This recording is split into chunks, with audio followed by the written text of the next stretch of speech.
ముద్రగడ మొండోడు మొండి పట్టు పడితే ఎంతకి వెనక్కి తగ్గడు. ఆత్మగౌరవం విషయంలో అవసరమైతే తన ఇంటి పేరు ఇదే తన పేరు చివరిన రెడ్డి పెట్టుకుంటానని శపథం చేసి అమలు చేసినాడు.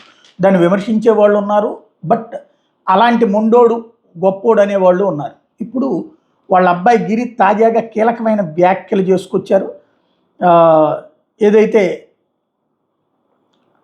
తమ కుటుంబంలో కష్టకాలంలో ఉన్నప్పుడు అండగాలిచ్చిన ప్రతి ఒక్కరికి ధన్యవాదాలు అన్నారు. మరణానికి ముందు తమ తండ్రి ముఖ్యంగా తమకు 5 విషయాలు చెప్పారట.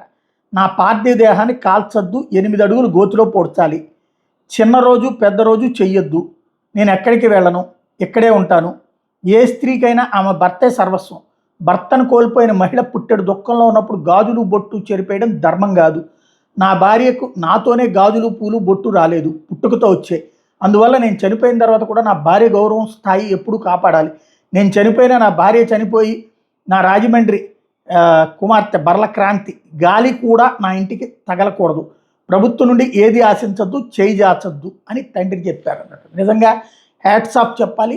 భవిష్యత్ తరాలు ఇలాంటి కోరిక కోరాల్సిన అవసరం ఉంది. ఎందుకంటే సంప్రదాయాల్లో అనేక మార్పులు జరిగినాయి. ఈ మార్పు కూడా అవసరం.